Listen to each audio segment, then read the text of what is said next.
Começa aí, professor. Tá, obrigado. Boa tarde, bom dia a todos. Nós estamos aqui para fazer a defesa, para assistir e avaliar a defesa de tese do Fábio Francisco Costa dos Santos. Eu sou orientador dele, professor Alexandre Mota.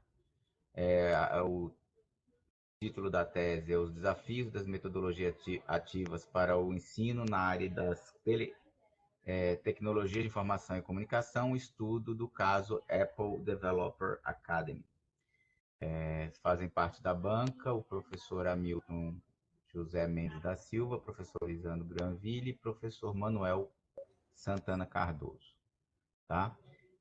Como é de praxe, nós vamos iniciar a apresentação do Fábio em alguns instantes. Depois eu vou passar a palavra para o pesquisador mais externo ao departamento, que é o professor Hamilton, depois para o professor Manuel e, por último, para o relator, que é o professor Lisandro. Tá? Fábio, você tem 40 minutos, faltando 5 minutos eu te aviso, tá bom? Ok. Fábio, por favor, você tem a palavra. Obrigado a todos e a presença de todos. Inclusive, agradecer veementemente a participação do professor Manuel, do Hamilton e do Lisandro, que já fazem parte, de forma geral, das bancas que eu tenho ajudado os meninos a defender. Bom, obrigado a todos e bom trabalho, Fábio. Vou desligar aqui, tá? Ok. Obrigado, Alexandre. Obrigado aos senhores, ao professor Lisandro, professor Manuel, professor Hamilton. É uma honra tê-los aqui na minha defesa de doutorado. Fábio, só um instantinho. Pois não. Hamilton, Lisandro e Manuel, a Thaís pediu que a gente desligasse as câmeras para facilitar a apresentação. Tá bom? Obrigado. Me senti sozinho aqui. Vamos lá. Meu trabalho se intitula Os Desafios das Metodologias Ativas para o Ensino nas Áreas de Tecnologia da Informação e Comunicação, estudo do caso Apple Developer Academy. Meu orientador é o Alexandre, ele já se apresentou. Na sequência, eu gostaria de me apresentar, falar um pouquinho da minha trajetória dentro do programa e os meus antecedentes, tá? Primeiramente, eu sou servidor do Ministério de Ciência e Tecnologia, eu sou tecnologista. Eu ingressei no PPG em 2019 e estendi mais um ano, né? Era para ter concluído ano passado, a gente teve que estender por mais um ano por problemas de publicação de artigo, mas enfim, estamos aqui hoje. Aqui no slide tem um histórico de formação anterior, né, em computação, em 1993.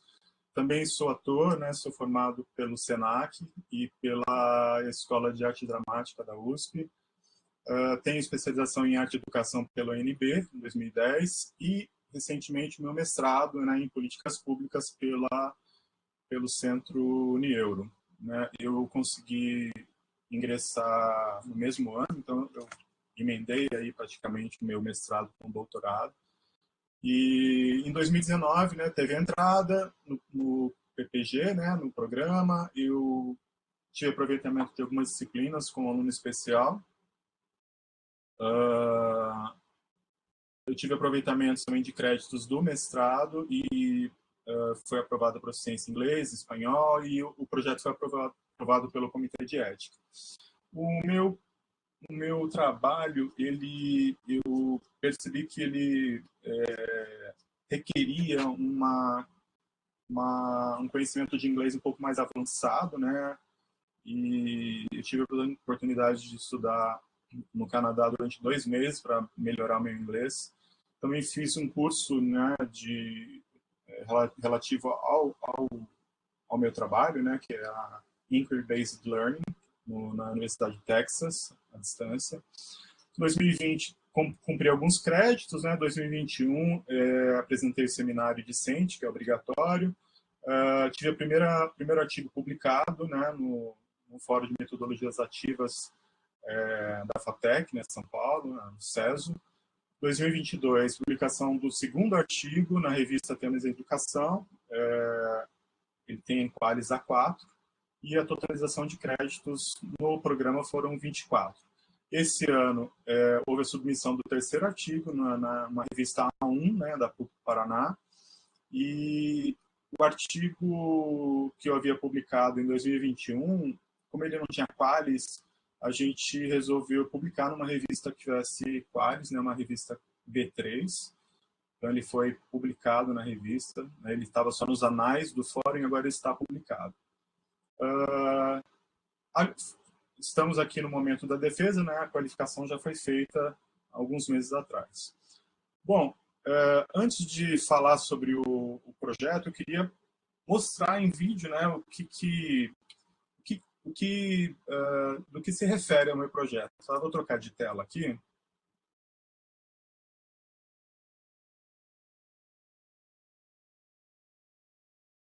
Vamos lá.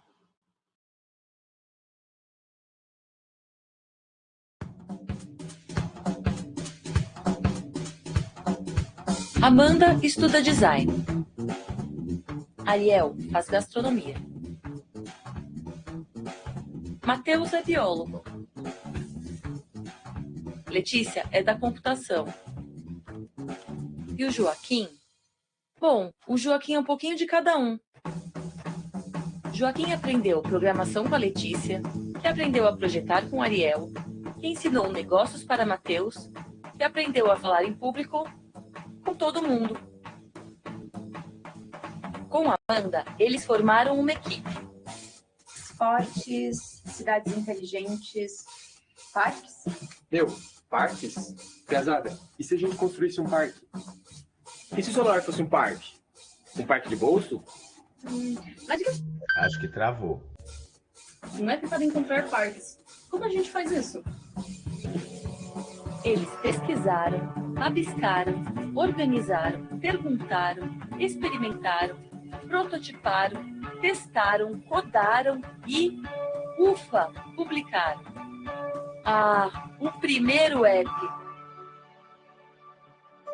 Mas quem ficou feliz mesmo foi a Ana, que ainda não tinha entrado na história, mas que usa esse app todos os dias.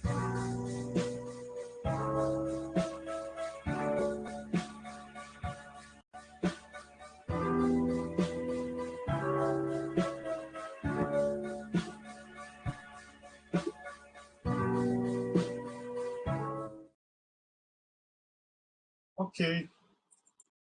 Esse é um vídeo institucional, tá, da PUC do Paraná, e a proposta é divulgar exatamente o que eles fazem lá e o que é o meu projeto, né, é o Apple Developer Academy.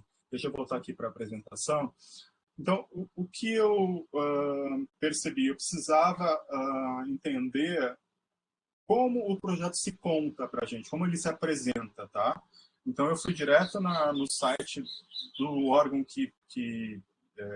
da instituição que promove o projeto, e eu fui procurar a definição que eles dizem, né? Que eles definem como o ADA, que seria o Apple Developer Academy.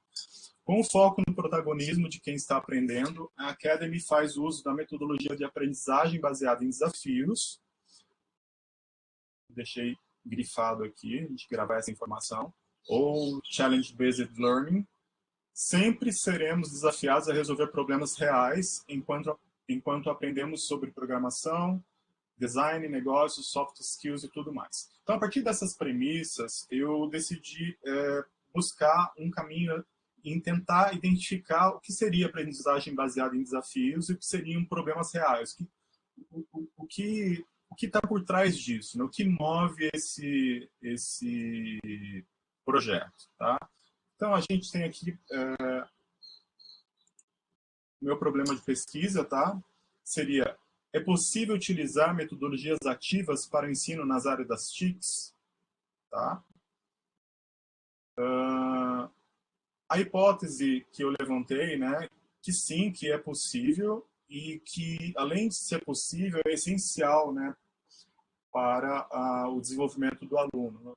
ele vai estimular o pensamento crítico, vai promover a comunicação efetiva, vai aumentar a criatividade, desenvolver habilidades socioemocionais, como empatia, tolerância, etc., autonomia para resolver problemas, e colocar esse aluno como sujeito agente e ativo em seu meio.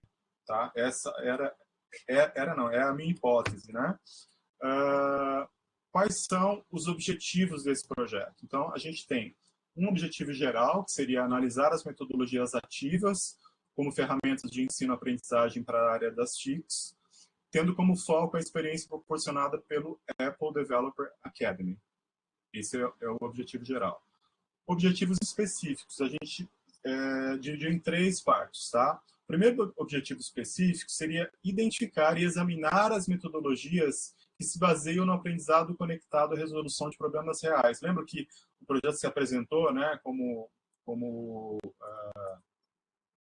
voltar aqui. Pronto. Seremos desafiados a resolver problemas reais enquanto aprendemos sobre programação, design, negócios e soft skills. Então, esse primeiro objetivo específico está focado nessa questão dos problemas reais, tá? O segundo objetivo específico, eu exploro as condições, as contribuições dos aparatos tecnológicos na construção de metodologias de ensino mais atraentes e desafiadoras, tendo como base a aprendizagem baseada em desafios. Por que a ABD? Né? Ela também foi mencionada, a ABD é a base do ADA. Essas siglas que eu estou colocando aqui serão bem comuns, tá? Mas eu vou continuar repetindo para a gente assimilando aí aos poucos. Então, aprendizagem baseada em desafios, ABD, Apple Developer Academy, ADA. Na sequência, qual é a justificativa, né? Por que a gente vai estudar isso, né?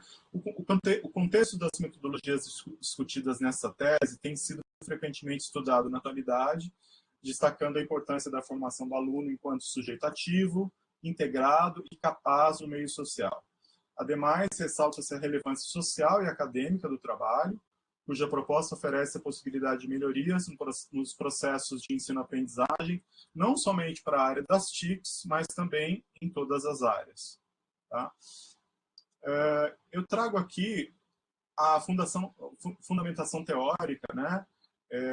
Os senhores podem perceber, não sei se dá para enxergar as cores, mas eu dividi em 4 grupos praticamente. Tá? Tem um grupo aqui que está verdinho, mais laranja, esse aqui roxo, esse aqui vermelho. Por quê?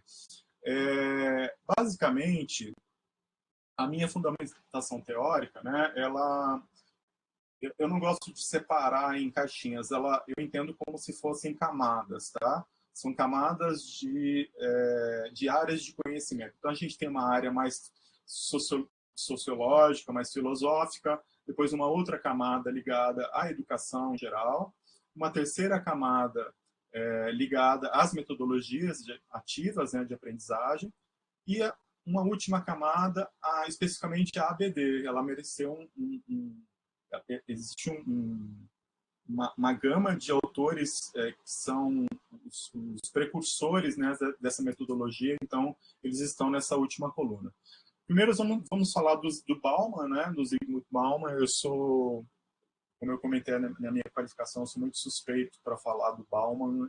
Para mim, é um dos filósofos que mais contribuem aí para responder algumas questões, né, com a filosofia. A ideia da modernidade líquida do Bauman é muito presente em todos os sentidos, não só na educação, mas em todas as áreas, né?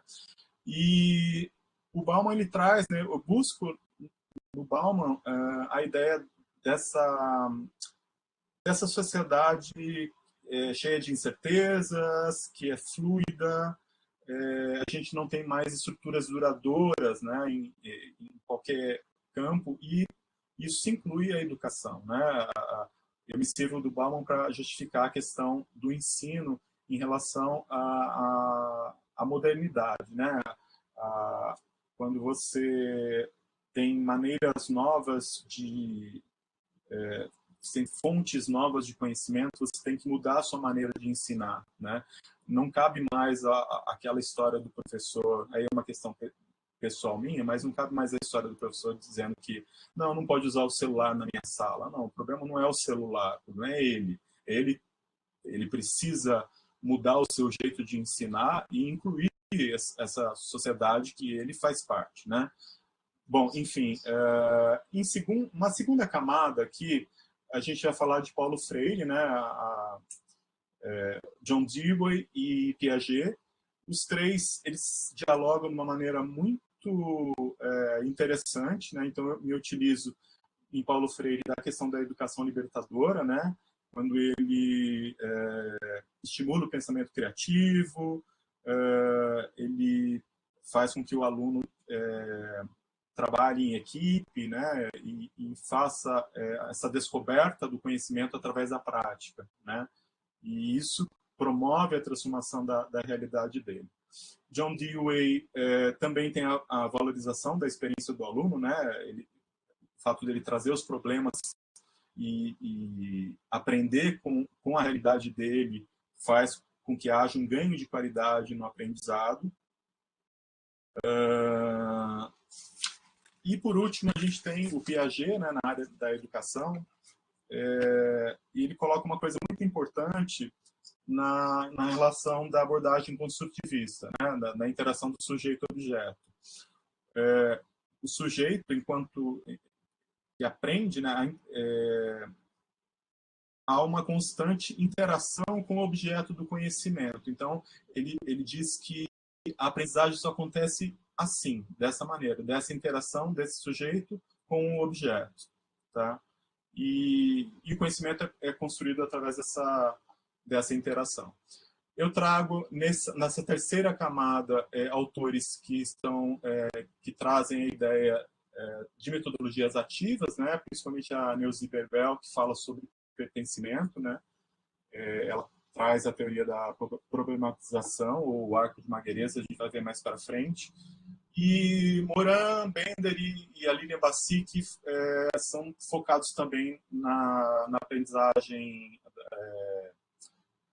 das metodologias ativas, mas ligadas às tecnologias digitais. Okay? Isso vai ser bem importante, a gente vai discutir bastante isso no outro artigo. E, por último, esses autores todos aqui, né, são os precursores aí da ABD, e eles vão estar mais concentrados no terceiro objetivo específico, aí, que seria o terceiro artigo. Na sequência, eu trago a imagem de um iceberg, né, onde a gente vê o objeto, né, o fenômeno, mas a gente não sabe o que tem lá por trás. Então, a ideia da metodologia, né, que foi utilizada, a metodologia de pesquisa, foi estruturada em três procedimentos metodológicos. Tá? O primeiro é a pesquisa bibliográfica exploratória, né, onde eu analiso as fontes bibliográficas, faço revisão de literatura, consulto relatórios técnicos, documentos oficiais, publicações não acadêmicas, enfim, tudo que pode ajudar, né? Essa teoria é baseada em Servo e Bervian.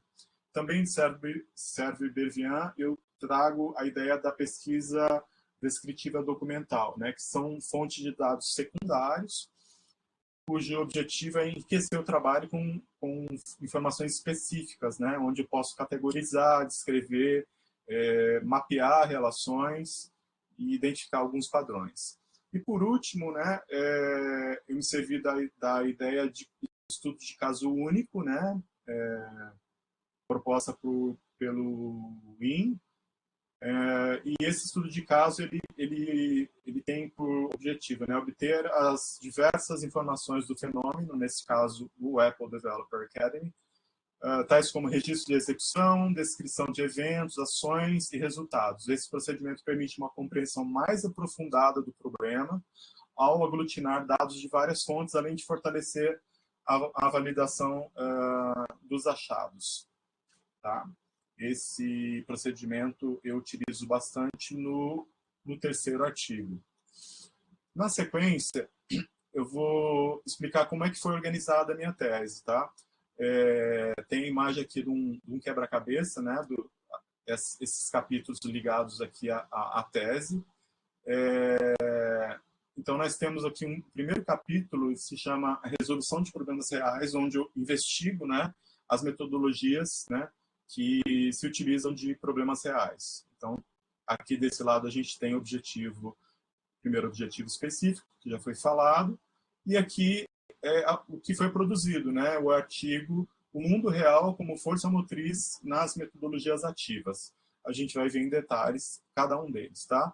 O segundo capítulo, nós temos aprendizagem baseada em desafios, corresponde ao segundo objetivo específico, e também tem um artigo, né, aprendizagem baseada em desafios e suas contribuições inovadoras mediadas pelos recursos tecnológicos.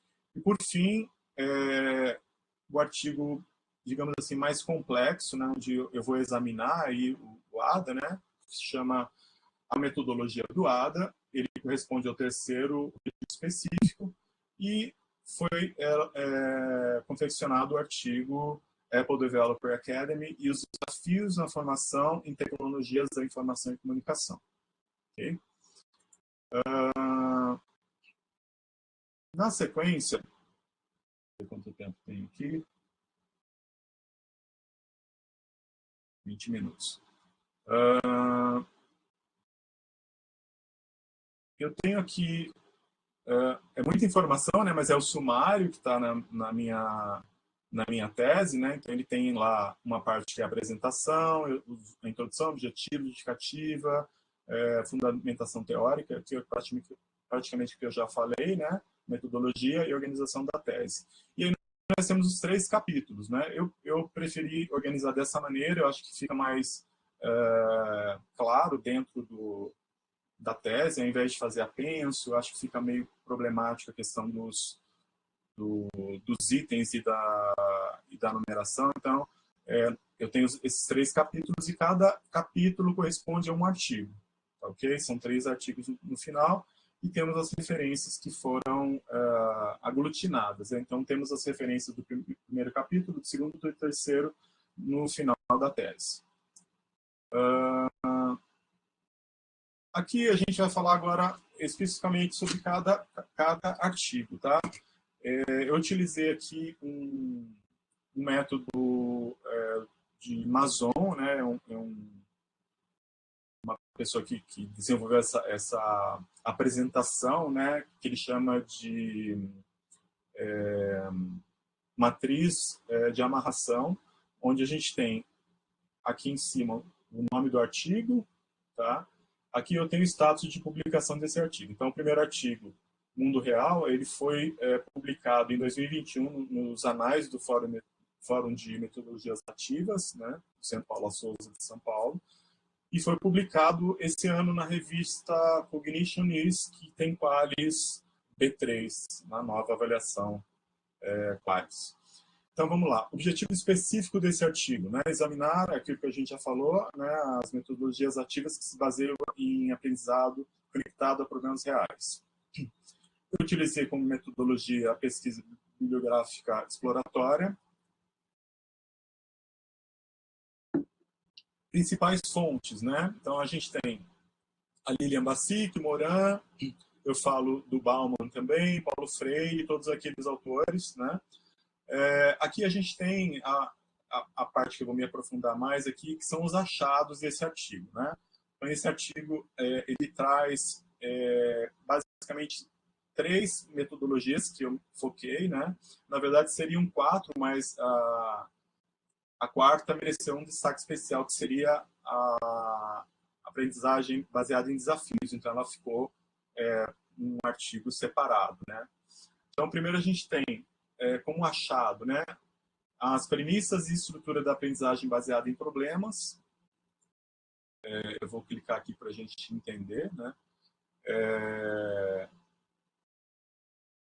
Então, a gente tem aqui como ele estruturou, né, como utilizar essa metodologia.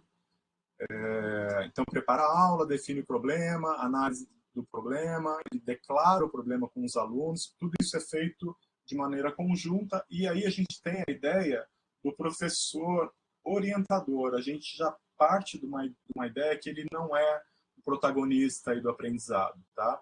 Essas estratégias estão destacadas para que ele construa a busca da solução junto com os alunos. E aí o conhecimento parte disso, né, dessa interação dos dois. Na sequência, vou voltar aqui para o outro achado, né, que a gente vai falar sobre a metodologia da problematização, ou mais conhecido como o arco de Maguerez, que é a proposta da Neuza Berbel.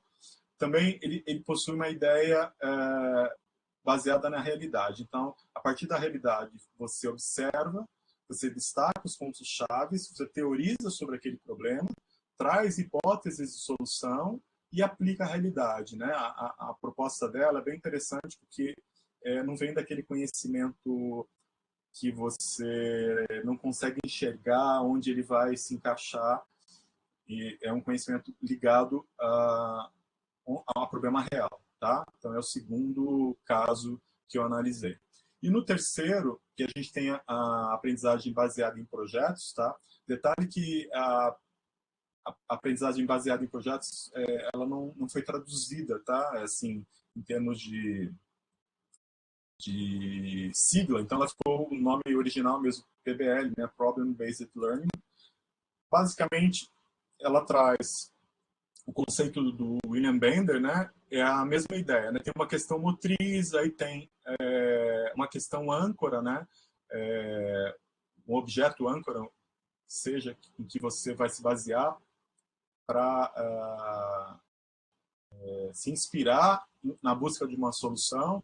E aí tem várias fases, né? Coleta de dados, divisão de tarefas, tem a linha do tempo, a síntese dos dados coletados, tomada de decisões e o desenvolvimento do produto, né? Que ele chama aqui de artefato.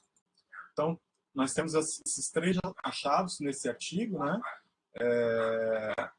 E a gente vai aqui para as considerações finais desse artigo, né? O que é importante estar conectado aos problemas reais. Primeiro, você vai motivar mais os alunos, tá? Essa interação entre os alunos também promove o envolvimento. Você tem novos significados do papel do professor, né? Assim, reiterando aquilo que eu disse, o professor ele não é mais aquele detentor do conhecimento, ele é um facilitador da aprendizagem, né? Que é a premissa essencial da metodologia ativa, né? Você promove o desenvolvimento das habilidades dos alunos e eu considero que são experiências essenciais para a construção do conhecimento, tá? Você ter essa ideia de trabalhar com problemas reais. Vamos ao capítulo 2. Capítulo 2 é a aprendizagem baseada em desafios, né? Como eu falei, ele mereceu um capítulo especial porque tem todo um histórico dessa aprendizagem, né? Esse artigo ele foi publicado esse ano, né, na revista Temas de Educação da Universidade Federal da Paraíba e tem qualis A4. Okay? O objetivo específico é aquele segundo que eu já mencionei. A metodologia, eu utilizei a pesquisa bibliográfica e a pesquisa descritiva documental. E as principais fontes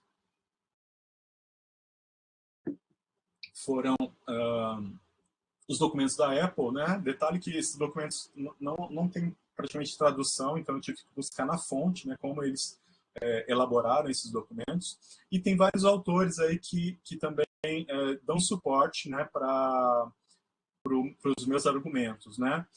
Os achados, vamos nos achados. Inicialmente, né, esse projeto se chamou, né, quando a Apple criou, né, que veio a ser a aprendizagem baseada em desafios, chamava-se ACOT, né, Apple Classrooms of Tomorrow.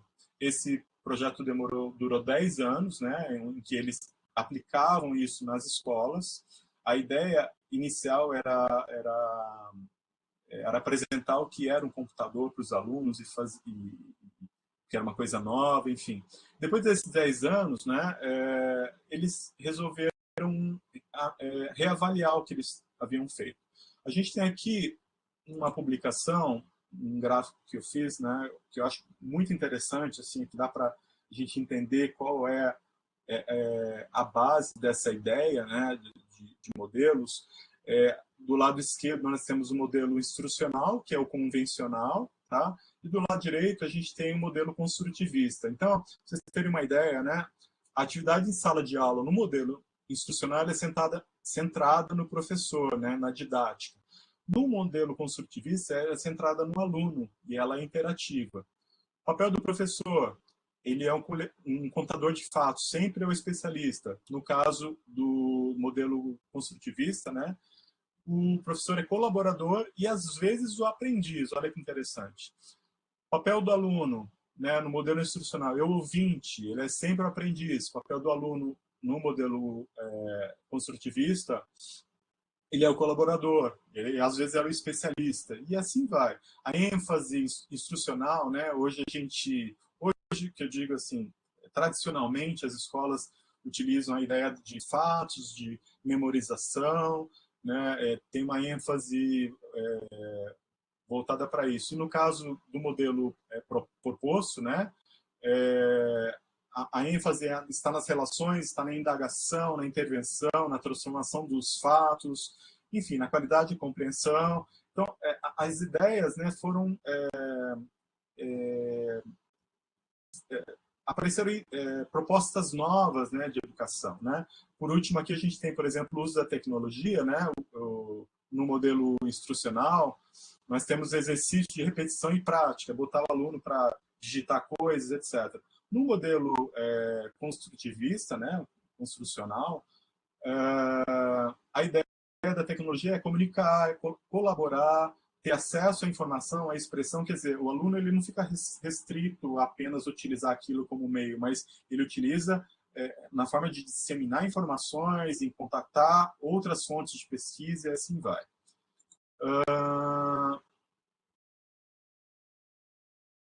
Aqui, depois houve, né, depois dessa reavaliação, eles mudaram o projeto, né, por uma nova versão, né, que a ideia era melhorar e trazer um novo aspecto para o profissional do século XXI. Então, eles fizeram a COT 2, né, Echo Classrooms of Tomorrow Today, salas de aula de ontem, hoje.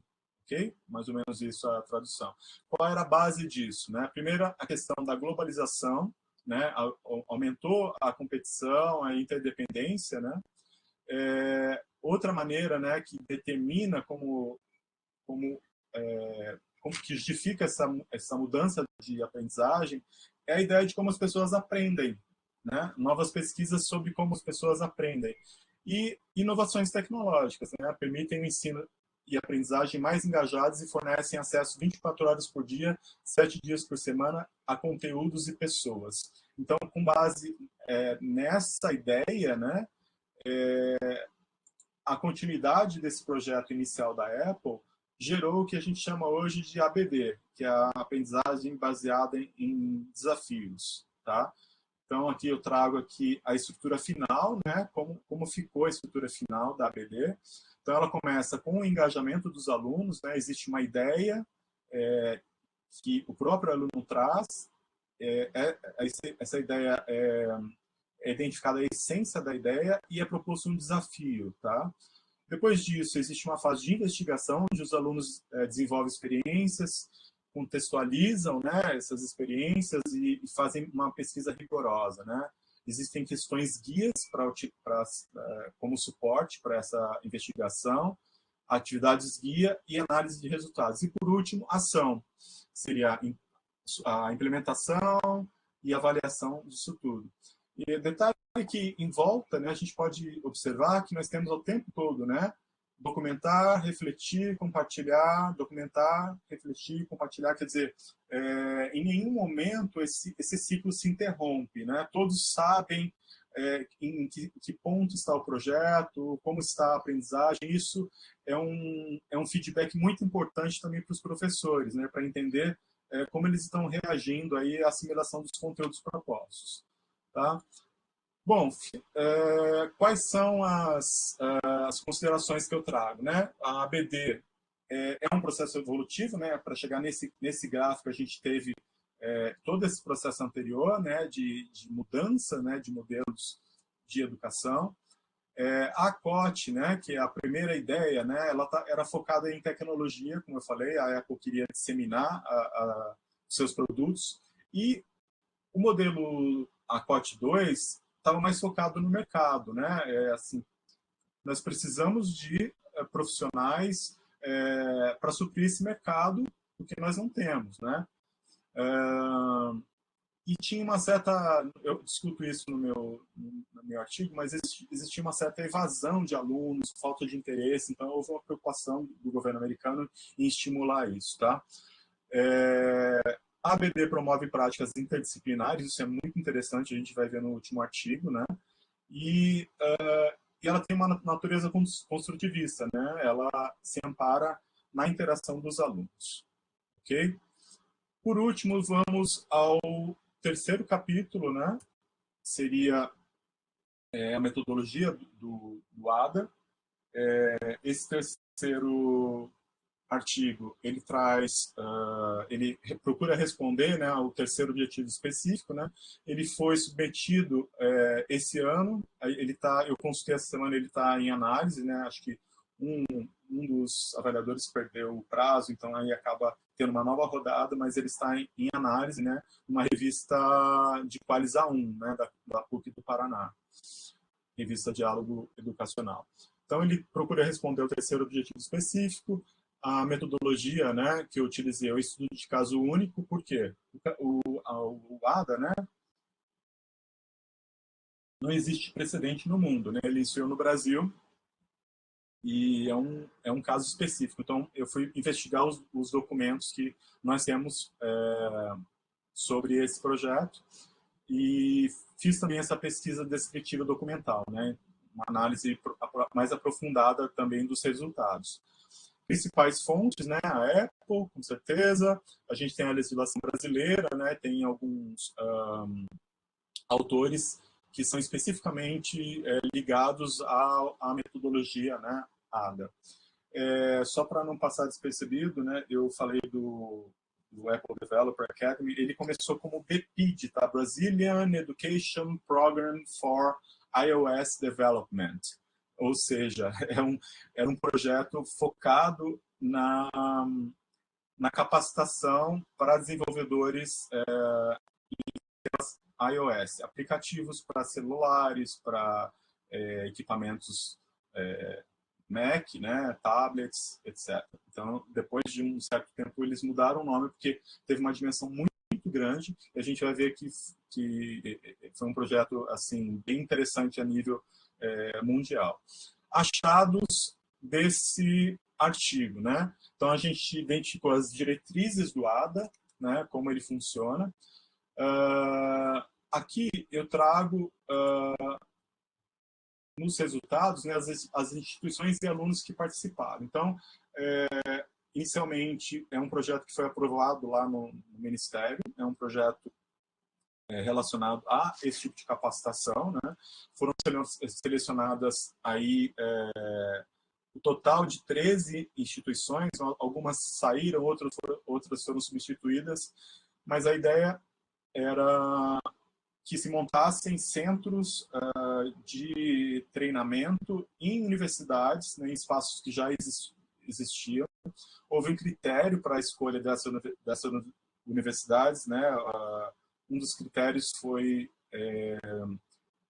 que esse conhecimento ele fosse absorvido, né, pelo mercado local. Então a gente vai ver universidades em todas as regiões do país, né? E a princípio as instituições são essas, né? Acho que não dá para enxergar muito bem aqui, mas tem o Eldorado Campinas, o Eldorado Brasil, que é o próprio instituto que promoveu, tá? Em Porto Alegre, Manaus, Instituto Federal do Ceará, Mackenzie em São Paulo, Paraná, enfim. Durante todos esses anos, né, o meu projeto ele foi delimitado em 2013 a 2018. Eu explico por quê. Em 2018, ele teve uma nova modelo de apresentação de resultados, então eu não conseguiria trazer com a mesma regularidade as informações que eu trouxe até 2018. Então, eu limitei, né? Aqui a gente Fábio, tem a 5 quantidade minutos. que participaram, e o total foi 622. Pois não, Alexandre? 5 minutos. Ok. Então, foi essa a capilaridade e a quantidade de alunos que se formaram, tá? Voltando aqui sobre os espaços de aprendizagem, né? O próprio Eldorado, ele criou, eu posso dizer que ele criou uma metodologia que acrescenta ao ADA, né? Então, ele teve a preocupação em colocar outras fontes que pudessem fortalecer esse projeto. Então, por exemplo, existe um conceito de espaço de aprendizagem, né, que é do David Thornburg, e ele separa os ambientes de aprendizagem, ele faz uma metáfora, né? Então, tem a fogueira, é o lugar onde existe uma figura que fala, né? Ele conta a história, todo mundo está ao redor dessa fogueira, essa pessoa a relação de um para muitos, né? Ele a situação. Tem um espaço que é um bebedouro, e quando eu falo espaço, é um espaço físico mesmo, tá? São arquiteturas diferentes, tá? Eles contrataram uma das maiores empresas de arquitetura do mundo, e eles levaram esse espaço de acordo com essa metáfora aqui. Então, tem um espaço do bebedouro, onde os alunos compartilham, né, das suas ideias, eles trocam uns com os outros. Tem um espaço da caverna, que é um espaço individual, onde o aluno vai lá de forma introspectiva, ele vai desenvolver aquela sua ideia. Existe a caixa de areia, onde ele vai aprender com o mundo real, onde ele coloca o projeto em prática, tá? E existe a última etapa. Essa etapa é utilizada aqui, mas eu pesquisei que em algumas instituições nem utilizam a montanha, mas eu acho que é essencial essa parte, que é onde ele compartilha com o resto do mundo. O projeto, né, no ADA, é uma coisa que publica aquele artefato que foi gerado durante o curso, né? Esse curso, ele costuma durar de 1 ano e meio a 2 anos, dependendo do edital de cada instituição. E durante o processo ele vai cumprindo os mini challenges, né? Lembra daquele diagrama que eu falei da ABD, que tem as fases, né? Existem os mini desafios, onde ele vai refletindo, documentando, compartilhando ao mesmo tempo, né? E todo esse trabalho é feito em grupo, eles definem o potencial, né? E promovem o desenvolvimento de aplicativos. Vamos falar dos aplicativos? Então, no período que eu analisei, de 2013 a 2018, né, aqui está por instituição, foram gerados 2.733 aplicativos, tá? Em diversas áreas. Área de saúde, bem-estar, educação, games, finanças, todo tipo de aplicativo. E esses aplicativos eles foram publicados, né, na loja da Apple, então toda a renda é revertida para o próprio aluno, tá? Eles não ficam, eles recebem por cada compra. E como desdobramentos, né, desse artigo, né, eu identifiquei que houve capacitação de docentes, né, a geração de iBooks, cada instituição acabou gerando um material específico, né, videoaulas, eventos muito importantes, né, todo ano o Brasil envia representantes que participam do ADA para a Worldwide Developers Conference, que é o maior evento aí de desenvolvimento da Apple. O Brasil é muito valorizado, tá? Isso é muito interessante, os projetos são muito interessantes.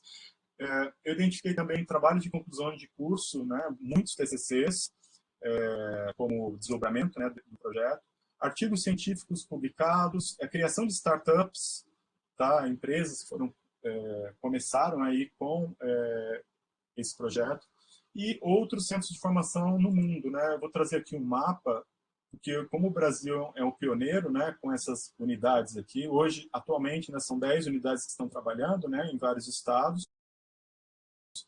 Existe uma central agora em Nápoles, que é o Centro Nacional Mundial, né, de Desenvolvimento lá.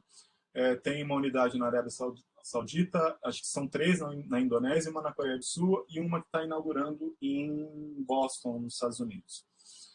Conclusões, considerações finais desse artigo, né?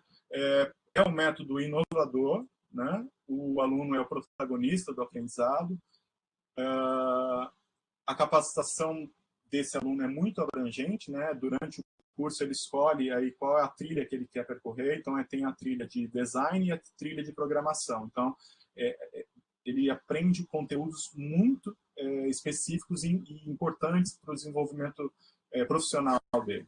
Tem um caráter holístico, né, como eu falei, engloba várias áreas, e ele tem uma experiência completa, né, em relação ao espaço físico, que eu falei, né, ele tem condições para desenvolver o que ele quiser, tem um vasto conteúdo programático, produtos gerados, e eu falo sobre os desdobramentos, né,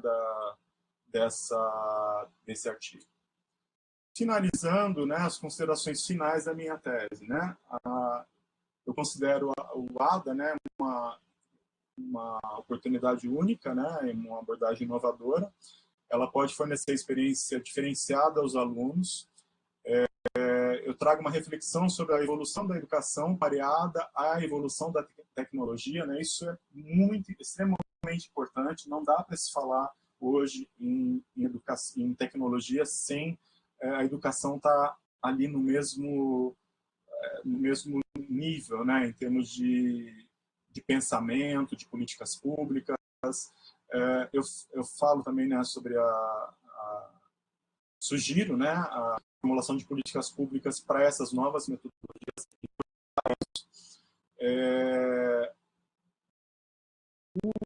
A minha tese, né, ela tem a ideia de enaltece a educação integrativa, né, a interdisciplinaridade e também engajamento dos alunos, né, em relação aos produtos gerados, né, em relação à eficácia e qualidade. Dito isso, né,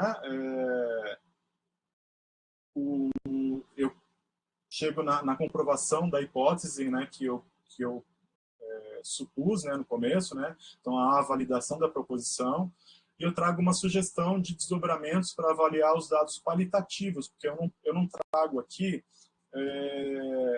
experiências dos alunos em si, como eles entendem, como eles estão inseridos no mercado, por exemplo, seria uma abertura para uma outra pesquisa, um outro artigo, né? Procurar nesses alunos aí para a gente avaliar os dados qualitativos. Eu coloquei como limitações da minha pesquisa, né? O estudo de caso único, ele é preocupante, né? Então era uma preocupação que eu tinha o tempo todo em não generalizar, porque como a gente não tem outro caso, definir isso como um resultado único, né? E também ir contra um viés de confirmação, né? Já que o viés de confirmação é um problema, porque eu trabalho com isso, eu vivenciei de perto, né, esse projeto, eu visitei unidades, então a gente fica entusiasmado e a gente pode querer comprovar coisas que a gente viu. Então, o tempo todo havia uma preocupação em fugir dessa ideia inicial que eu já tinha e tentar entender por que isso? Por que isso é assim? Por que isso não é assim? Né? Então, a ideia é essa. Gostaria de agradecer a atenção dos senhores, né? Finalizo aqui e fico aberto aqui para as perguntas. Ok, agora eu vou passar a palavra, obrigado Fábio, vou passar a palavra para o professor Hamilton. Hamilton, obrigado pela sua participação, pelo seu tempo, pela disposição em nos ajudar aqui, e eu vou desligar a câmera e a microfone, e você não tem tempo limitado para suas inscrições, então esteja confortável. Fábio, Fica vocês dois. Hamilton, por favor. Obrigado. Bom dia, professor Alexandre. Bom dia aos meus colegas que integram a banca do Fábio. Eu agradeço aí ao professor Alexandre a deferência de sinto honrado pelo convite. E eu gostaria de, primeiramente, expressar minhas congratulações ao Fábio, não só pelo trabalho, pela temática abordada, que eu acho que é um tema de suma importância, especialmente no momento em que o Brasil se defronta com muitas transformações que estão sendo cada vez mais, digamos assim, externalizadas pela evolução da transformação digital, que está evidenciando problemas crônicos que nós temos como relativamente à grande evasão em muitos cursos, onde o Brasil precisa ampliar o seu capital humano para fazer frente aos desafios dessa transformação digital acelerada. É preciso abordagens metodológicas diferentes, porque nós, além de nos defrontarmos com um problema de evasão em muitos cursos, temos problemas de hiatos se aprofundando na formação dos discentes que chegam ao final da sua jornada frente à realidade que vão enfrentar no mercado de trabalho. E eu diria até que foi muito feliz, o Fábio, na sua escolha, mesmo correndo risco. Eu achei corajoso da sua parte de utilizar um projeto pioneiro para ser o balizador, mas eu acho que você deve ter colhido experiências valiosas, e eu agora vou fazer alguns breves comentários sobre alguns aspectos que me chamaram a atenção. Eu não pude participar por questões de agenda de qualificação, mas eu li seu trabalho com atenção. Naquela ocasião, algo que me chamou a atenção é que eu achei que você tinha sido pouco assertivo, vamos dizer assim, na hipótese a ser formulada. E quando a gente está enfrentando, se dispondo a uma investigação científica, nós temos que ter exatamente essa disposição de deixar muito claro qual é a que nós postulamos, e correndo o risco de as premissas que nós levantamos serem totalmente rebatidas, mas isso é o que movimenta a pesquisa. É um dos aspectos importantes. E eu fico feliz que eu senti que você superou isso no seu trabalho, na sua versão final. Uma outra coisa que eu achei muito interessante é que eu acho que você fez um levantamento teórico diversificado, muito denso, e fez justiça ao grande pesquisador, ao grande Paulo Freire, e principalmente em tempos recentes que o Brasil, a sociedade brasileira enfrentou. A minha surpresa, ele foi muito questionado por algumas correntes aqui dentro do país, quando, na verdade, eu entendo o Paulo Freire como um gênio da educacional. Não é à toa que existem em algumas grandes universidades disciplinas, seminários, cátedras dedicadas ao Paulo Freire, que ele acertadamente antecipou que um projeto como esse da Apple, que você se dispôs a investigar, demonstram que é um caminho importante para a aprendizagem, principalmente em conteúdos muito fortes em ciência e tecnologia, e que exige uma abstração muito, muito grande, uma abstração. Eu gostaria de até fazer, e assim, eu gostaria também de registrar que achei a sua defesa, a sua apresentação muito boa, demonstrou muita segurança, está se expressando como um educador, como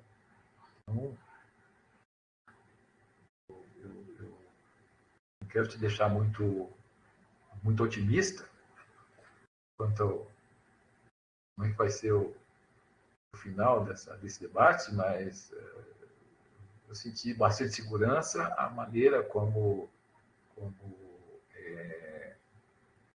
você se expressou demonstrou que você investigou profundamente os aspectos que cercam o tema da pesquisa que você se propôs a enfrentar. E eu finalizaria só fazendo uma observação, que é o seguinte, finalizaria esses meus comentários iniciais, de que eu estimularia você, gostaria de incentivar você mesmo a depois a passar dessa fase, se propor a novos artigos, quem sabe no pós-doc, investigando um pouco da parte de uma das sugestões que você fez nas suas conclusões, que que se você não tivesse comentado, é algo que eu iria sugerir, que fizesse uma investigação abordando o desempenho de egressos que passaram por uma formação dessa natureza, não só em termos de empregabilidade ou como se saíram como empreendedores, mas, inclusive, um outro aspecto também que talvez você pudesse investigar no artigo futuro, aí ficam opções para você ver qual caminho pode ser interessante, é que me parece que, embora o foco tenha sido formação universitária, e em particular para a ciência da computação, eu sinto que o Brasil, e talvez eu ousaria afirmar que em vários outros países, nós estamos atravessando um momento muito difícil na área educacional, especialmente no ensino médio, por razões diversas, naturalmente. Né? Um problema multifacetado, que inclui a falta de valorização dos docentes, mas algo tem que ser feito para que os estudantes, mesmo em ensinos fundamentais, nas fases mais iniciais da sua formação, ganhem uma motivação nova para entender que a escola é um templo do saber, é onde se constrói o pilar do conhecimento de uma sociedade. Isso não é uma tarefa simples. Eu entendo que, é claro, um projeto dessa natureza ser generalizado impõe desafios, por exemplo, de ordem financeira. É preciso recursos para implantar as estruturas que dão sustentação de uma maneira generalizada, mas talvez pudesse ser um artigo para você defender, mostrar dados quantitativos cotejando os ganhos para a sociedade, advindo, para estimular, quem sabe, o MEC a abraçar a causa e promover alguma iniciativa, algum teste, algum piloto.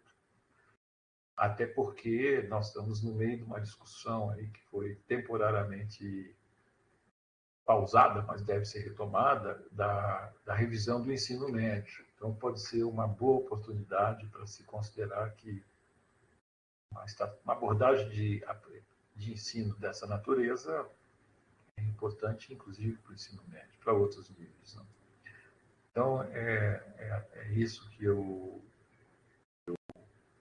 gostaria de comentar inicialmente. Eu vi aqui que um dos assistentes manifestou, falando que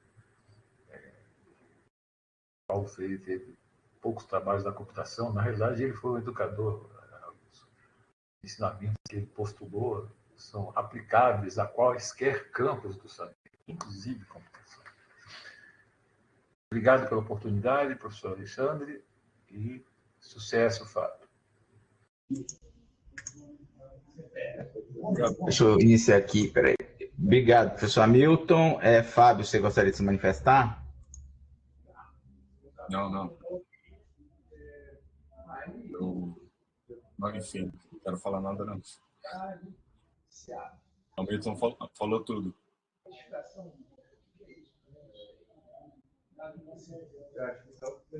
Ok, então. Agora, então, palavra para o professor Manuel e obrigado, Manuel, pela presença.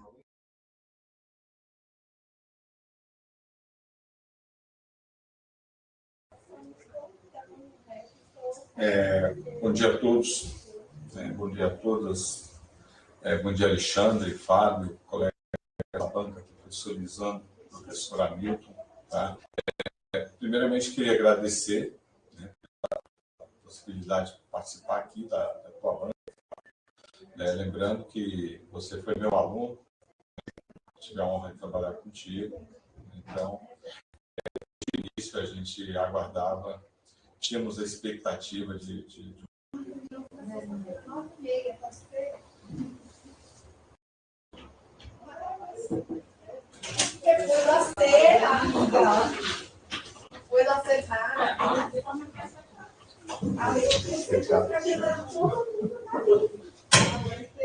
Você pode mandar mensagem para mim também, tá? Fábio, está me ouvindo? Eu também sou sócia. E por isso, graças a Deus... Oi, Fábio. Acho que caiu aí, né? Fábio. Retornei. Tá, eu também estou de volta aqui. Vamos esperar os demais? Eu acho que o Alessandro está voltando. Ok, então aguardemos. Eu já retornei também. Ok, professor Hamilton, professor Lisandro.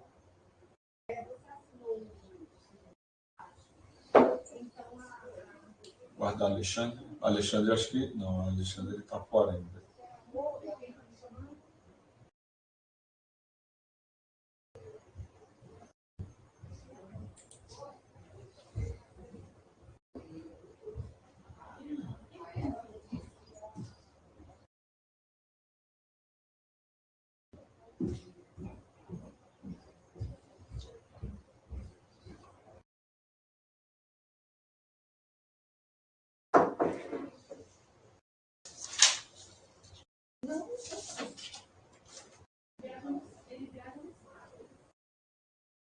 Olá. Estão me Oi, ouvindo? Alexandre. Estou te ouvindo. Estou te ouvindo perfeitamente. Deixa eu ver se o Fábio voltou aqui. O Fábio acho tá que aqui. já está aí. Então, podemos retomar? Eu acho que sim, por favor. Obrigado. Só cadê o Fábio? Fábio, dá sinal de vida, por favor. Está aí. Tá aí. Bom, então vamos lá retomar, iniciar aqui. Então, assim, eu obviamente que já aguardava que o trabalho tivesse a qualidade que tem. Tá?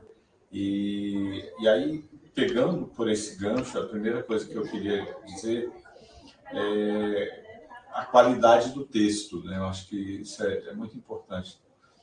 As pessoas, eu tenho visto alguns trabalhos, recebido artigos, algumas dissertações, teses, em que, em nome, às vezes, de uma objetividade, né, as pessoas elas esquecem a necessidade de que você tenha um texto de qualidade. Tem alguém com o fone aberto aí que está dando um ruído. Deixa eu ver se é o meu. É o meu. E aí o que acontece? Então, quando eu já tinha lido, né, na época da qualificação, tá?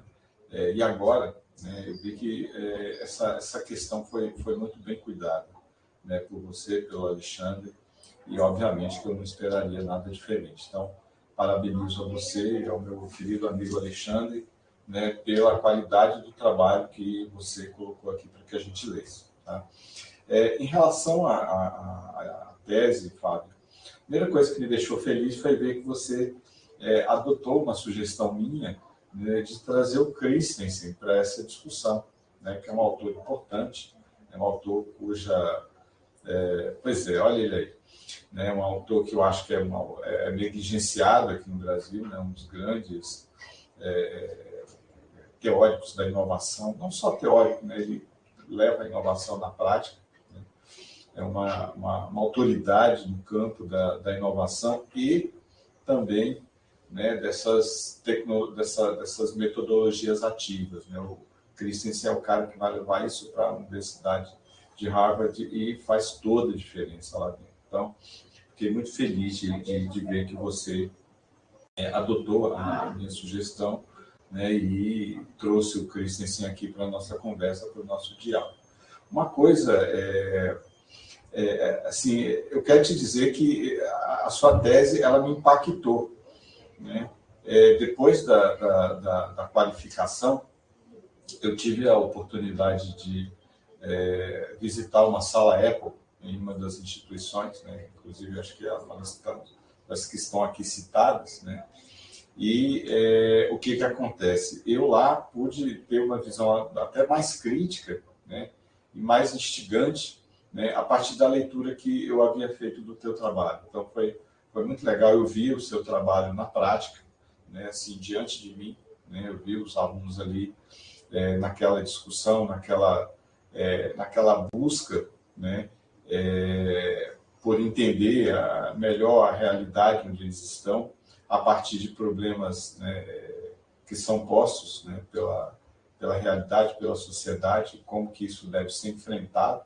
Eu acho que essas metodologias ativas, elas têm um papel muito interessante, importante, de enfrentamento da realidade, né, no sentido de se deparar com os problemas e tentar, de alguma maneira, ir atrás de soluções que são soluções necessárias. Né? Então, o teu trabalho me proporcionou isso, né? A leitura do seu trabalho me deu isso. Então, eu faço essa profissão de fé no sentido de que ele é um trabalho que ele precisa ser publicizado, né? Então, e aí eu sugiro a você, Alexandre, que pensem seriamente na possibilidade de publicar esse trabalho, né? Essas metodologias, principalmente esse trabalho que vem sendo feito pela Apple, é um trabalho que muitas vezes a gente vê uma discussão em relação a ele, que é uma discussão banalizada. As pessoas acham que é simplesmente você botar um monte de computadores numa sala, colocar os jovens lá dentro e falar, olha, vão aí, e qualquer coisa eu estou aqui para ajudar vocês, e vamos pensar, não tem uma metodologia, tem uma teoria por trás disso, né? E você faz um resgate aí muito bacana disso, né? Você traz Paulo Freire, John Dewey, vários autores aí. Você conseguir botar o Bauman nessa discussão, que é uma coisa, né, que é um autor que eu gosto muito também, é um autor que ele faz toda uma, assim, acho que muito além dessa questão da fluidez, né, que é o cerne do trabalho do Bauman, né, mas a questão da postura, né, nossa, né, enquanto ator social, né, diante de uma realidade que ela por si, né, ela muda constantemente, né? Então, e o Bauman traz isso, você trouxe isso aí para a gente, mostrando que esse talvez seja um dos grandes fatores que impulsionam a necessidade de que a gente esteja sempre revisando, né,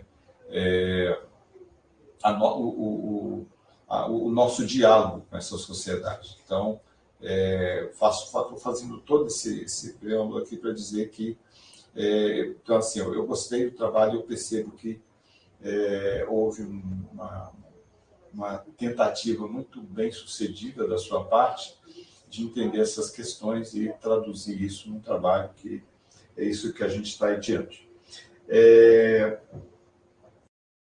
Eu queria discutir aqui, né, duas questões contigo, né? Uma delas é mais, assim, me toca mais, né? E a outra é uma questão mais de políticas públicas para a educação, né? A gente está vivendo um momento aí muito propositivo, né, na área de educação superior, né, na área de educação pública, na área das políticas de educação. Ontem eu vi uma notícia em algum desses sites aí, de que o Ministério da Educação vai criar uma agência, né, para cuidar do ensino superior, que eu achei uma ideia muito boa. Espero que a execução dela seja também boa, porque senão pode, assim, uma ideia muito boa, quando ela é mal executada, às vezes o desastre é muito grande. Então, a ideia é excelente, eu acho que a gente precisa já de longo tempo, né, de uma agência nos moldes da CAPES, né, cuida da pós-graduação. Acho que seria interessante uma agência para cuidar do ensino de graduação. Acho que a ideia é ótima, né? Mas aí o que eu queria discutir com você aqui especificamente são duas questões que para mim são importantes. A primeira, Fábio, é o seguinte: quando você lista lá as instituições, né, que são as instituições onde os projetos já foram implementados, né, fazendo uma continha de padeiro aqui, 2/3 das instituições são instituições não públicas. Então, Instituto Dourado, são algumas comunitárias, são outros modelos de instituição, mas só 1/3, né, dessas instituições são instituições públicas, né? Não vou listar aqui agora, são instituições de referência, algumas delas, mas a questão que eu fiquei me perguntando a possibilidade, ou quanto a possibilidade, de que a gente tivesse um modelo desse, como é o modelo, né, da Sala Apple, né, da ADA, implantado, sendo executado em uma instituição pública, né, mais especificamente nas universidades públicas. A gente conhece o tamanho das universidades, né, é um modelo exitoso, né, as universidades públicas no Brasil, elas representam um modelo exitoso de projeto de política pública em educação, mas muitas delas têm um gigantismo que dificultaria, né, talvez, né, não sei, você é o nosso especialista aqui na questão, né, a implantação desse modelo, né, que eu acho que isso é um modelo que faria com que elas ganhassem muito, né, em termos de desempenho, em termos de resultado, né, nos alunos. Não dá para pensar que esse é um modelo universalizável, né, se é que essa expressão existe, mas, no caso das públicas, eu queria ouvir o teu testemunho em relação à possibilidade de que isso viesse a ser implantado por lá. Uma segunda e última questão, assim, inclusive eu queria ouvir os colegas, assim, eu não gosto muito, eu não lido bem com essa ideia do professor facilitador. Eu acho que o professor não pode ser mais aquela figura, né, que de uma maneira, às vezes, como é que eu diria, verticalizada, né, quer dizer, ele entra em sala de aula e vai ali trazer, abre aspas, ensinamentos, né, fecha aspas, né, tentando levar as ideias dele ou de autores e tal, de uma maneira, muitas vezes autoritária, né? Essa figura do professor não me agrada, né? Mas quando a gente fala assim em facilitador, né, quer dizer, a gente que participa de eventos, né, de oficinas, né, assim, momentos em que você vai discutir alguma questão, né, participei recentemente do PNE, né, de uma discussão sobre o PNE. O que acontece? Muitas vezes você vê que aquela pessoa que está ali na condição de um facilitador é alguém que não tem a vivência naquela temática, né? Mas ele tem a vivência em processos de facilitação, né, para que as pessoas elas consigam, né, às vezes, construir as próprias ideias a partir dos temas que são postos. E nesse caso específico, e alguns outros que eu acho que a gente não precisa citar aqui, mas, assim, quem está lá, essa figura que está lá, ele pode chamar de facilitador, de professor, eu prefiro chamar de, talvez, uma espécie de parceria, né? Ele precisa ter um pouco de vivência nos processos, não só nos processos, mas em questões de natureza técnica também, né? Isso foi o que eu vi nessa Sala Apple que eu visitei. Então, eu tive a preocupação. Então, me diga aí, qual o teu papel aqui, né? Então, eu queria ouvir a tua opinião em relação a essa questão, né? Sobre assim, o professor facilitador, não de uma maneira geral, mas nesse projeto específico, tá? Então, são essas as duas questões que eu teria. Mais uma vez, eu quero parabenizar você, o Alexandre, né, pelo trabalho, né, um trabalho muito dedicado, muito apurado. Né, isso acaba aparecendo na tua apresentação, né, como disse o professor Hamilton, foi muito segura, né, muito bem realizada, tá? E era isso. Aí, se você quiser responder agora, tudo bem, se não você quiser deixar para o final. Ok? Obrigado a ti, Alexandre, né, pela possibilidade de, mais uma vez, estar aqui junto com vocês. Era isso. Bom, Manuel, eu agradeço. Fábio, você conseguiu voltar ao microfone? Eu não sei, você me ouve? Voltou. Na verdade, eu estou falando pelo celular. Tá bom. Então pode responder ao Manuel e eu estou aqui. Eu fico ouvindo a minha voz aqui, pera. Só um minuto. Bom, vamos tentar. Professor Manuel, em relação às instituições, né, realmente eu concordo em gênero, número e grau aí em relação à abrangência, tá? É uma questão que foi tratada no Ministério, né? Inicialmente, né, lá em 2013, não se tinha ideia de como seria, então foi feita uma eleição aí das instituições, eu não participei. Das que eu participei, eu me lembro que de outros projetos que a gente apoiou, né, eu sempre enfatizei isso também. Eu acho que tem que ter um investimento em sair dos grandes centros aí, das universidades, digamos aí, mais famosas, né, e nos rincões mesmo. A gente tem universidades hoje de excelência, instituições que merecem ter esse tipo de projeto. Então, infelizmente, não houve essa abrangência, eu acho que pela dimensão do projeto, né? Mas eu acredito que ainda vão ter bons frutos aí com esse protagonismo do Brasil, né, nessa metodologia. Tem sido muito importante aí, que a gente pode ver que em outros lugares estão sendo montados aí centros, né, de pesquisa. Então, eu concordo e eu considero uma pena não ter uma quantidade maior aí de outras instituições públicas, né? Sobre a segunda questão, né, eu vejo que quando a gente fala de facilitador, né, eu acho que a gente acaba até diminuindo um pouco, né, a importância do professor.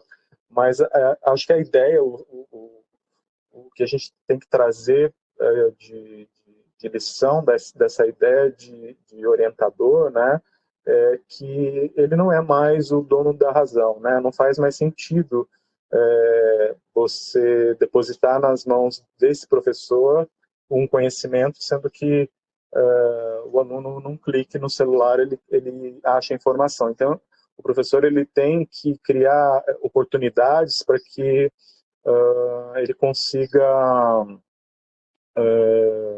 atingir o mesmo tipo de conteúdo, mas de uma forma com que o aluno, uma forma mais eficaz, né?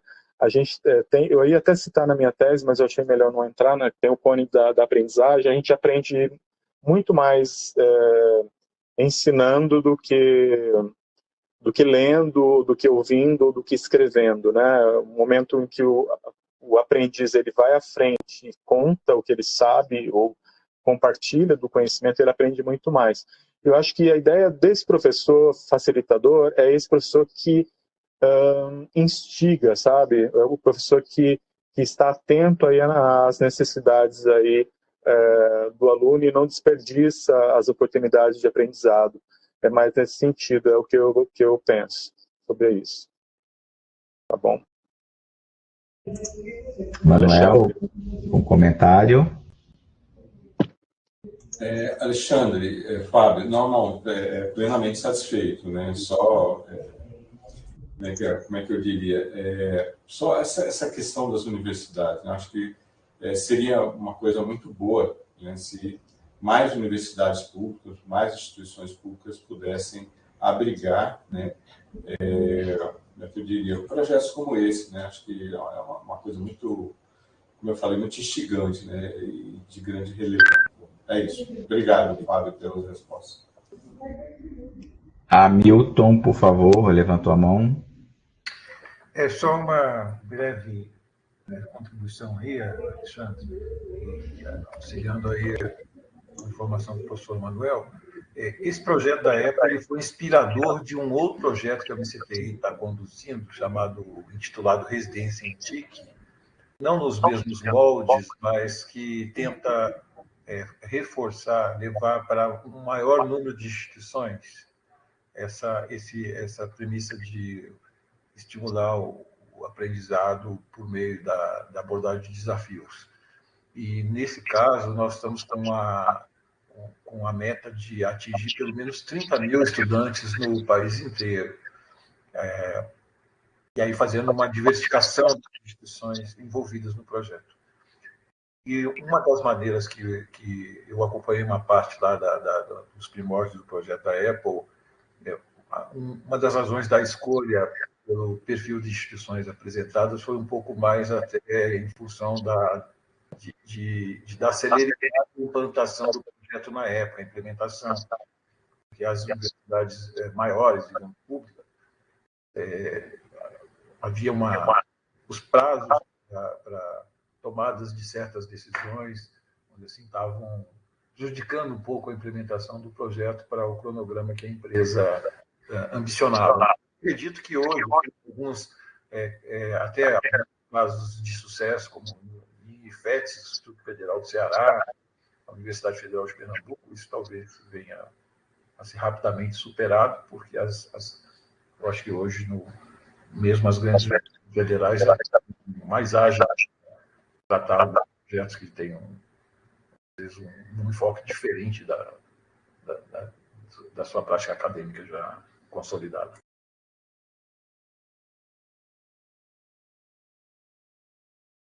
Desculpa. Ok, então agora, Fábio, agradeço então ao professor Manuel, os comentários agora do professor Hamilton e convido o professor Lisandro, ao tempo que já o agradeço pela participação.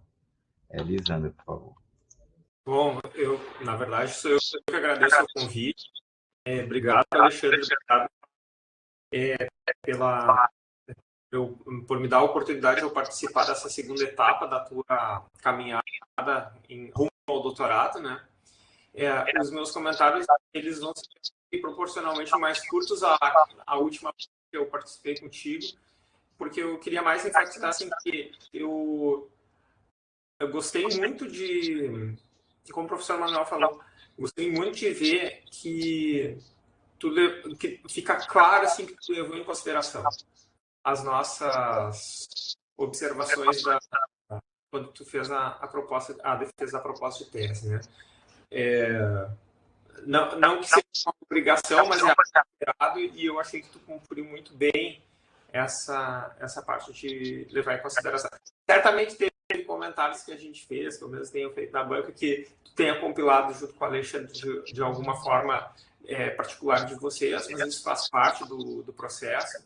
Mas fica transparente que as nossas observações não foram ignoradas, né? Não que necessariamente todas têm que ser incorporadas, que não é o caso, claro, né? Mas que elas foram levadas em conta, assim, precisamente. Talvez eu esteja falando isso sob o efeito de alguns orientandos meus, que têm mais resistência a fazer isso, mas é uma coisa que eu percebi que não houve resistência da tua parte, né, Nini? Então, fico feliz porque assim, a nossa função como banca foi bem executada, no sentido de que a gente te ajudou de alguma forma, né? Isso era um comentário importante. Assim, tanto a tua apresentação quanto o volume, a meu ver, eles refletem bem o que se espera de alguém que passou pelo processo de um doutorado em ciência. E, nesse sentido, tu cumpre muito bem tudo que, como eu falei antes, tudo que se espera de doutorado na área. Então, eu não tenho nenhuma ressalva para fazer sobre o texto. Sempre tem uma coisinha ou outra. Eu sempre brinco, eu não ouso pegar a minha tese, porque senão vou sair corrigindo ela, e olha que eu defendi em 2001, né? Então, mas a tese, assim como o volume, eu fico sempre imaginando, né? Ela vai estar na biblioteca digital, lá no site da URGS, e quando alguém baixar essa tese, vai olhar e dizer, tá bom, isso aqui é uma tese desse programa. Então, tá uma tese completamente... Como o professor Abel também falou, né? A apresentação está bem estruturada, assim, e tu mostra bastante segurança e acho que a expressão foi muito postura, né? Bastante postura de quem já tem o título, então é algo que se espera, né? Então, isso a maturidade que só é alcançada ao se passar pelo processo de alcançar o título, né? Então, não é um caso assim de doutorando que a gente, pelo menos que a gente fica na assim, será que ele está bem formado? Eu não tenho dúvida sobre isso, sabe? Tu é bem formado e a tua tese, a apresentação são reflexos disso, né? Então, assim, eu não tenho muitas considerações sobre o que foi feito além dessas que eu estou falando agora, mas eu queria, portanto, discutir um pouquinho sobre questões do futuro. Eu sei que o futuro não fica parte do escopo da tese, né? Mas, de qualquer forma, eu estou perguntando para um futuro doutor sobre isso, né?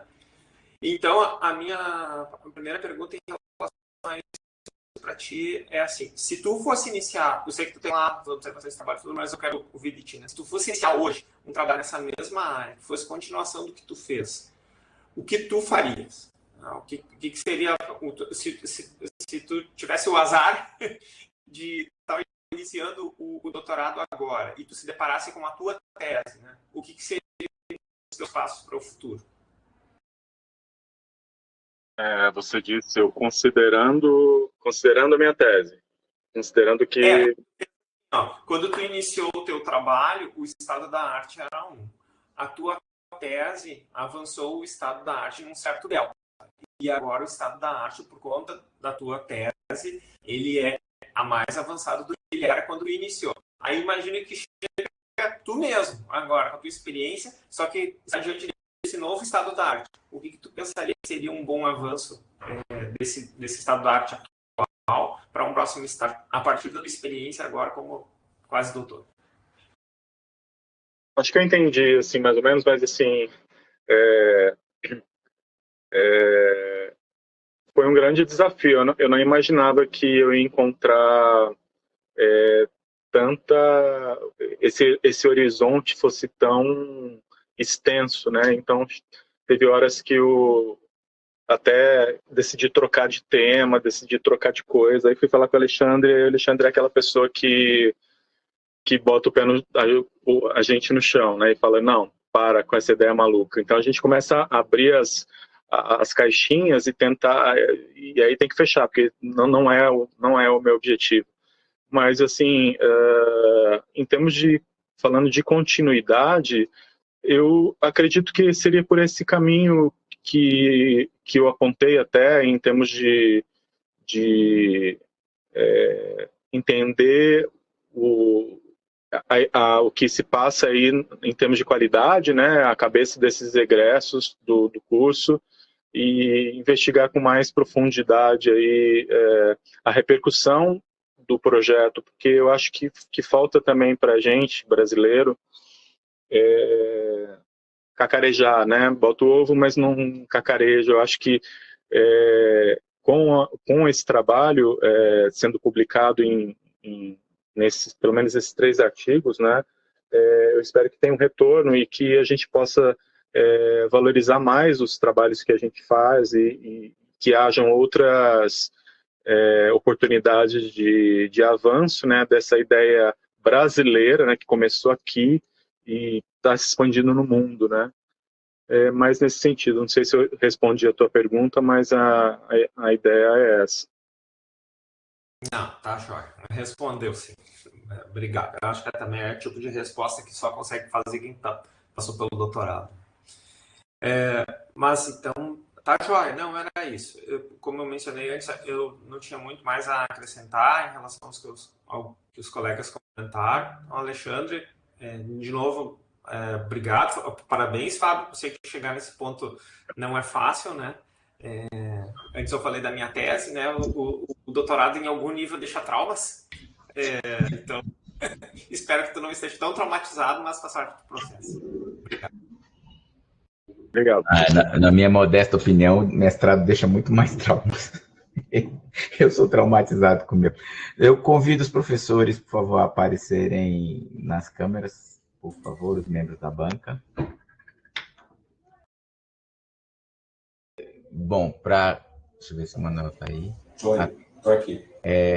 Eu quero agradecer primeiro ao Fábio, né, pela oportunidade de tê-lo orientado. Inclusive, a qualidade do texto é 100% ele. Né? Ele realmente teve essa ideia de pivotar, já que estamos no mundo das startups, mas eu não acho uma boa ideia, não. Ele já tinha tudo muito na cabeça, já estava com um trabalho brilhante sendo feito, não precisava essa pivotada toda, mas eu acho que ele foi muito bem. Agradeço, então, aos professores Hamilton, Manuel e Lisandro por essa participação, e vou pedir agora a Débora que leve a gente, teletransporte a gente para o metaverso. Por favor. Fábio e demais alunos e colegas, aguardem um minutinho que a gente já volta. Será que a Débora ouviu? Eu não sei ir pro metaverso sozinho, não.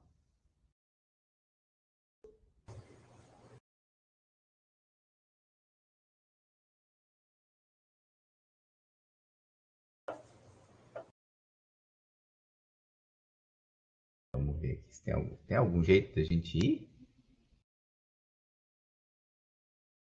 Ela está mutada, Alexandre. Hã?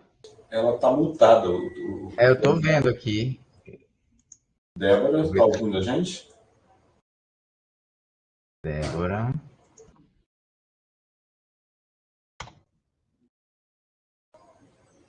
Eu fiz um olá para ela, vamos ver se... Eu queria saber se eu até tenho que aprender com eles, porque elas...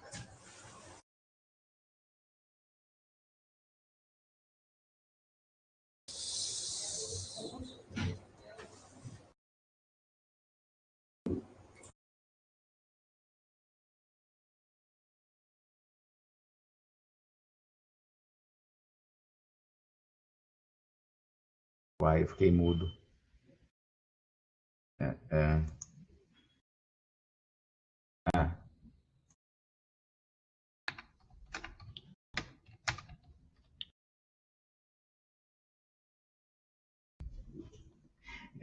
Estão falando no chat. Para pedir para ir para o metaverso.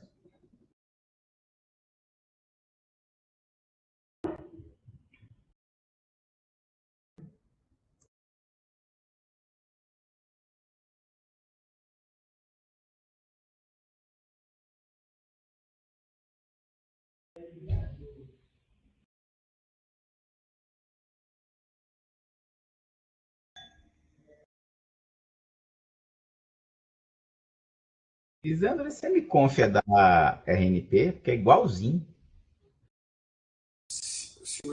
Sim. Pronto, o Lisandro foi o primeiro aí. Pela sua apresentação e defesa da tese que foi aprovada. Fazer a brincadeirinha de sempre, dizer bem-vindo. Welcome to the jungle. Convidado a credenciar no programa e também fazer, ou em outros programas, e a fazer por sugestão do Hamilton, fazer um pós-doc. Dizer que nós vamos precisar muito de você no Ministério, então, por favor, fique por aí.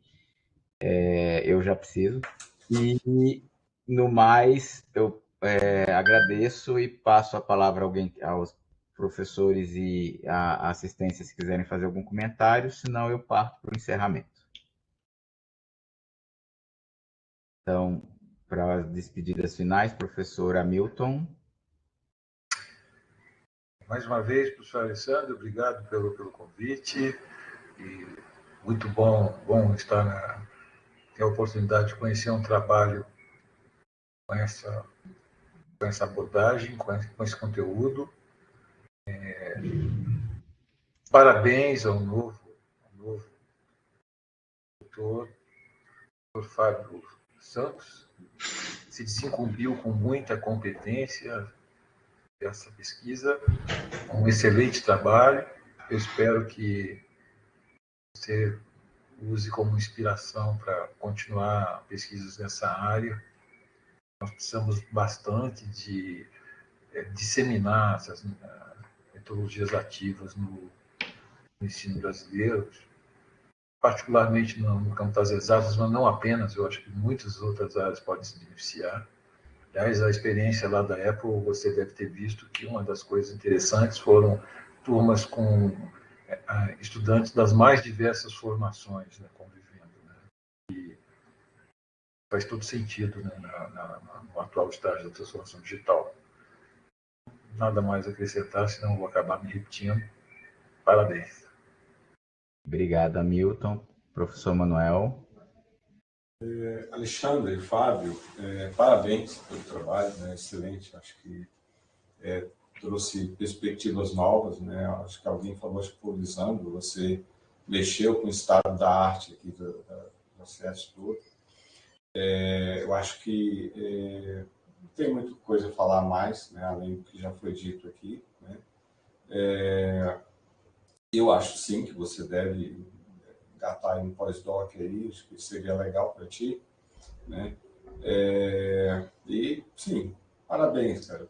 Felicidades para você, né? Uma fase nova. Acho que esse doutorado traz uma perspectiva nova, diferente para a tua carreira, para a tua vida profissional, né?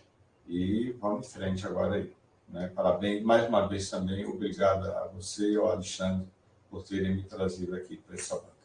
Grande abraço. Obrigado, Manuel. Lisandro.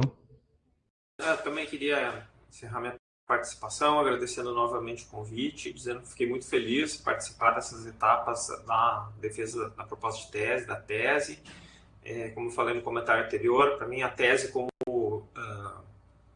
um pedaço de contribuição científica é bem relevante, e a tua maturidade como alguém que defendeu aquela tese também, então eu não tenho nenhuma dúvida sobre que ajudamos hoje a formar um doutor, e também incentiva a esses próximos passos de pós-doutorado, etc.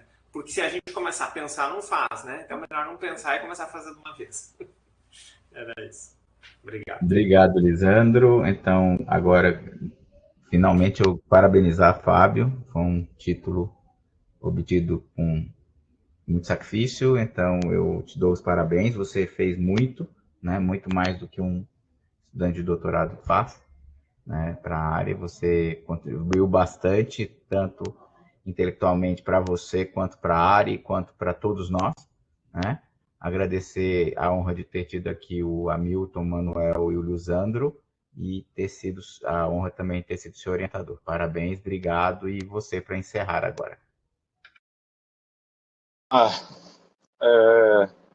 Mistura de alívio com agradecimento, né? Primeiro, agradecer a todos vocês, assim, que de alguma maneira participaram desse processo, né? Incentivando e dando sugestões, e enfim. Alexandre, foi muito prazeroso trabalhar com você. A gente já se conhecia de trabalhos no Ministério, mas eu precisava de alguém que às vezes me colocasse no chão, no eixo, e acho que você vem às vezes de uma maneira sutil me botar no chão, assim, vai por aí. Então, tinha uma palavra nova nas minhas qualidades, mas tudo bem. Porque vou lembrar aqui um fato, né, que quando estava entrando na minha defesa do mestrado, você falou, o doutorado agora é fácil. E aí, na qualificação, eu comentei que você havia me enganado. Mas sabe que agora eu tô com saudade, sabe, do doutorado. É uma experiência que faz a gente amadurecer bastante em termos de visão de mundo e bem diferente do mestrado. Você tem um tempo de amadurecer as suas ideias e de testar e retestar aquilo, né? Então, muito obrigado pela sua ajuda. Estou vendo aqui muita gente conhecida aqui me assistindo, tenho amigos de infância, tenho família, então é